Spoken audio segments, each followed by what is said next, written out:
네, 여러분 안녕하세요. 테드입니다. 오늘은 주차장에서 이렇게 야간에 촬영을 하고 있고요.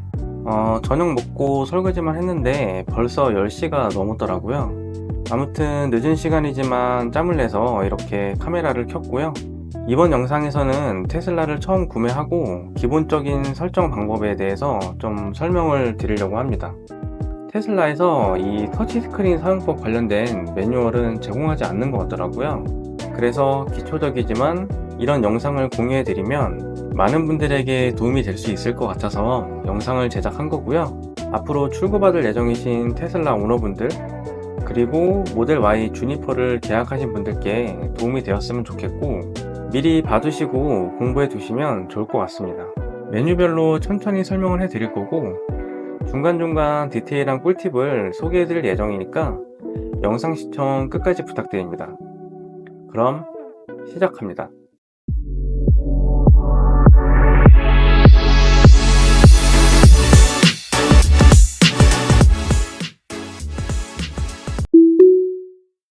네, 이게 지금 기본 화면이고요.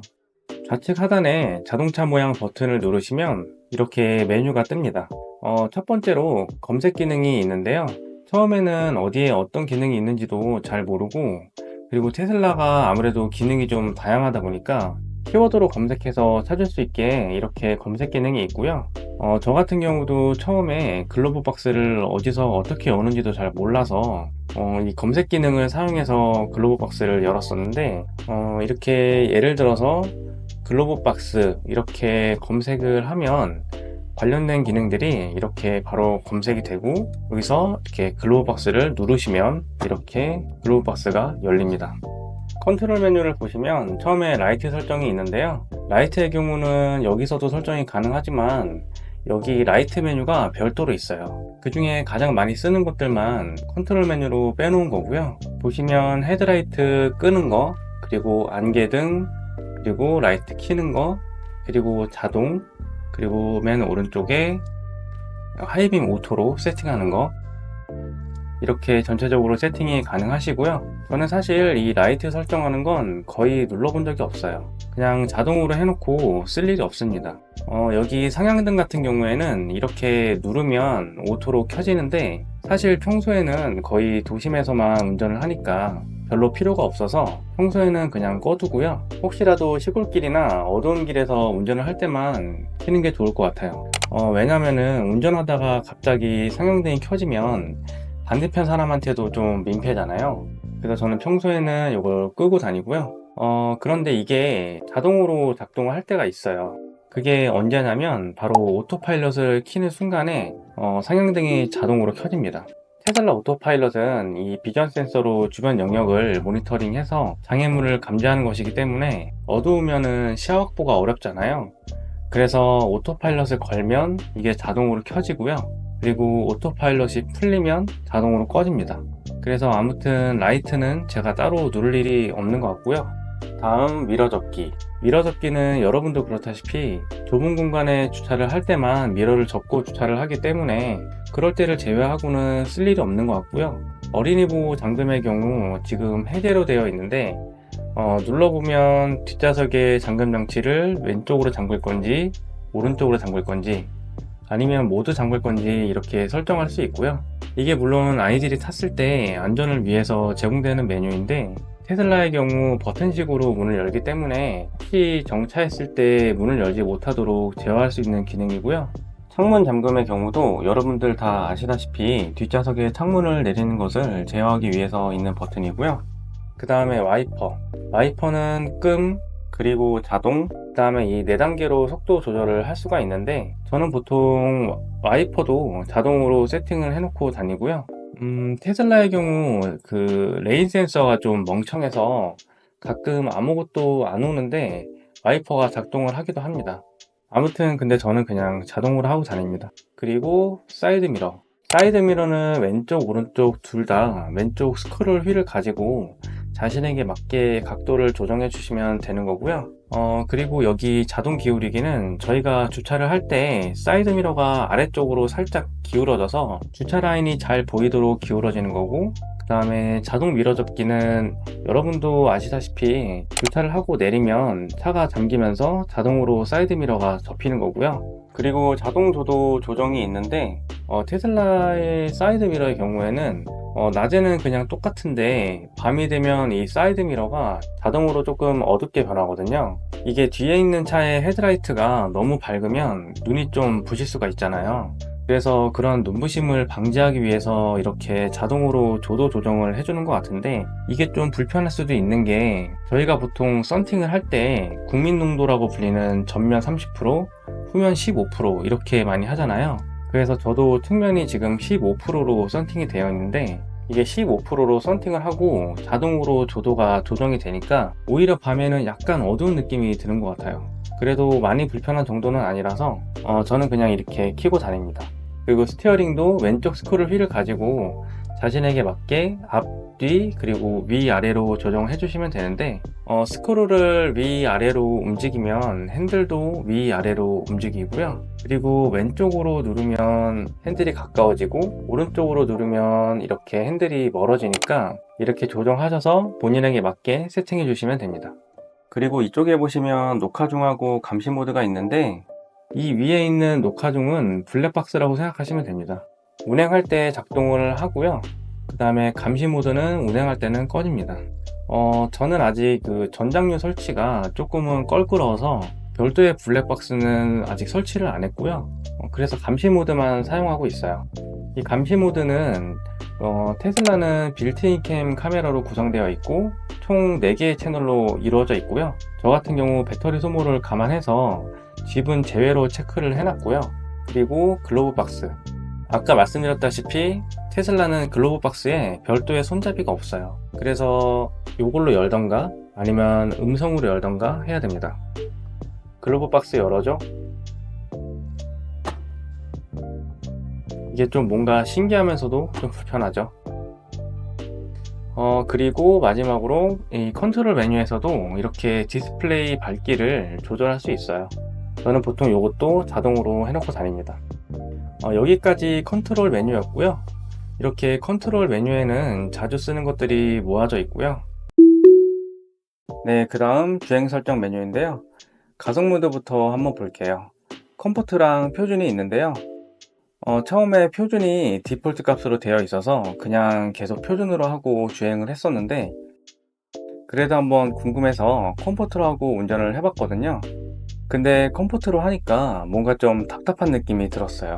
그래서 표준이 제일 적당하다고 생각이 들어서 표준으로 하고 다니고 있고요. 그 밑에 조향 저항력의 경우에는 이게 원래 그 스티어링 모드였는데 이름이 바뀌었네요. 아무튼 이 스티어링 모드 같은 경우는 저는 가벼운 핸들이 편하기 때문에 제일 가벼운 저항으로 설정을 하고 다닙니다. 근데 이 스티어링 모드도 본인 취향이 있으니까 취향에 맞게 설정하고 다니시면 될 것 같아요. 정지 모드 같은 경우엔 크립은 기존 내연기관차처럼 엑셀을 밟지 않아도 앞으로 살살 나가고, 브레이크도 똑같이 밟아줘야 하는 모드고요. 롤 모드는 저도 안 써봐서 잘 모르겠는데 아마 롤에서 홀드로 갈수록 회생제동이 세게 걸리는 걸로 알고 있습니다.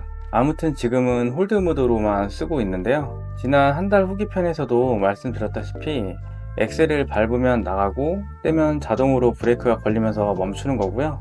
처음에 인도장에서 받아올 때는 뭔가 좀 불안해서 크립 모드로 해서 왔었는데, 다음날부터는 바로 홀드 모드로 운전을 하고 어느 순간 좀 익숙해지니까 이게 훨씬 편한 것 같아요.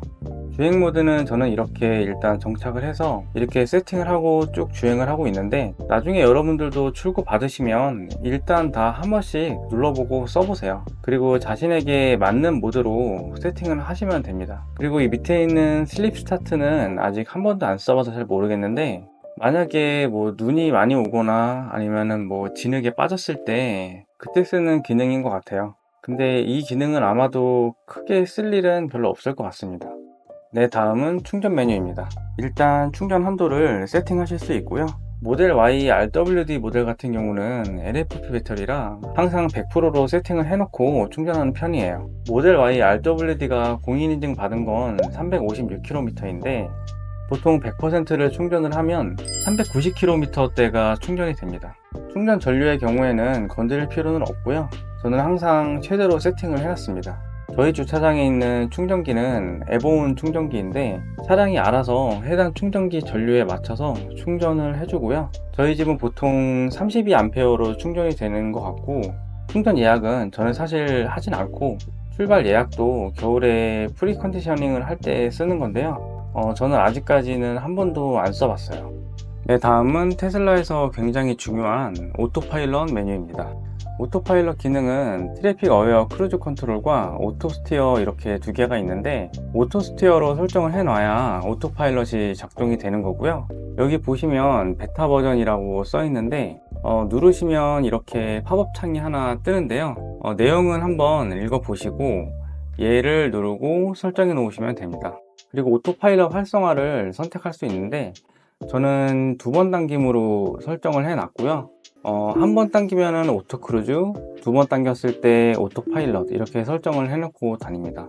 속도 설정 같은 경우에 속도 제한과 현재 속도 이렇게 두 가지가 있는데, 현재 속도는 오토파일럿을 작동하는 순간에 그 속도 기준으로 주행을 할 것인지, 그러니까 예를 들어서 만약 60km로 가고 있다가 오토파일럿을 작동했을 때 기존 60km로 쭉 갈 것인지 이걸 나타내는 뜻이고요. 속도 제한은 지금 가고 있는 해당 도로의 속도 제한 기준으로 갈 것인지, 그러니까 만약에 제가 80km 도로에서 60km로 가다가 오토파일럿을 작동시켰을 때 제한 속도인 80km로 간다는 뜻이고요. 이 속도 조절은 나중에 여러분들이 주행을 하시면서 본인에게 맞는 것으로 설정을 해야 할 것 같아요. 왜냐하면 현재 속도로 세팅을 해놨는데 오토파일럿을 작동시켰을 때 그냥 그 속도로 작동이 돼서 조금 답답하다고 느끼시는 분들도 있고, 저 같은 경우는 차들이 꽤 있는 상황에서 천천히 가다가 오히려 높은 속도 제한이 있는 도로에서 오토파일럿을 켰을 때 갑자기 급가속하는 느낌을 받은 적이 있어서 조금 귀찮더라도 현재 속도로 세팅을 하고 다닙니다. 그리고 밑에 있는 최고 속도 대비값, 이거는 고정하고 비율이 있는데, 비율은 속도가 도로에 감지된 속도 제한의 비율로 조정되는 거라고 하는데, 이건 위에 속도 설정을 속도 제한으로 설정하였을 때만 선택할 수 있고요. 현재 속도로 세팅을 해 놓으면 그냥 고정으로 세팅이 됩니다. 그리고 보통 10km 정도 더 설정해서 세팅을 해 놓고 다닙니다. 그리고 속도 제한 경고가 있는데 저는 이건 그냥 디스플레이로만 하고 다녀요.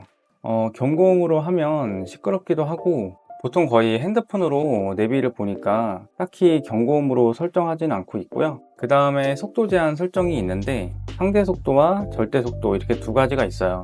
상대 속도로 선택을 하면 밑에 최고 속도 대비값을 지정해 줄 수 있는데요. 저는 보통 플러스 10km 정도로 세팅을 하고 있어요. 이게 무슨 의미냐면, 예를 들어 시속 100km의 제한 속도에서 110km가 초과되었을 때 경고 알림이 작동하는 거고, 절대 속도의 경우에는 30에서 240km까지 설정이 가능한데, 아마 이건 속도 제한 도로와 상관없이 수동으로 속도를 지정해서 지정 속도를 초과하면 경고가 울리는 것 같아요. 근데 뭐 이것들은 말씀드렸다시피 아무튼 경고니까 주행에 크게 영향을 받지 않기 때문에 저는 상대 속도로 하고 최고 속도 대비값은 플러스 10km 정도로 해놓고 다닙니다. 이 밑에서부터는 오토파일럿에서 안전 관련된 사항들인데요. 그냥 다 켜고 다닌다고 생각하시면 됩니다. 전방 추돌 경고는 분감, 보통, 민감 이렇게 세 가지가 있는데, 가능하면 민감으로 하고 다니시고요.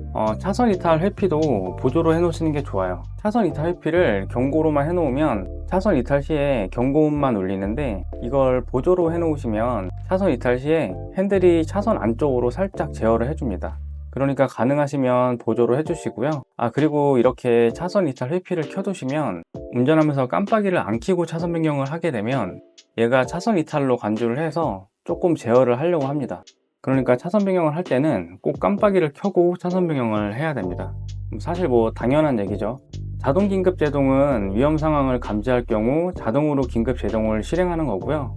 예를 들어서 앞 차량이 갑자기 정지할 경우에 자동으로 제동을 해서 사고를 예방해 주는 거기 때문에 반드시 켜셔야 하고요. 그리고 마지막으로 장애물 감지 가속, 이거는 보시면 전방에서 장애물이 감지될 경우에 자동으로 가속을 제한하고 브레이크를 작동한다는 거니까 엄밀히 말하면 장애물 감지 감속이죠. 아무튼 이것도 무조건 켜셔야 되고요. 여기까지 오토파일럿에 관련된 사항들을 말씀드렸고요. 이 이후에 나머지 메뉴들은 다음 편에서 다시 한번 자세하게 설명을 드리도록 할게요. 네, 이번 영상에서는 제가 모델 Y를 처음 구매하고 기본적인 설정 방법에 대해서 일부를 좀 설명을 드렸고요. 내용이 많이 도움이 되셨다면 구독과 좋아요 그리고 알람 설정까지 부탁드립니다.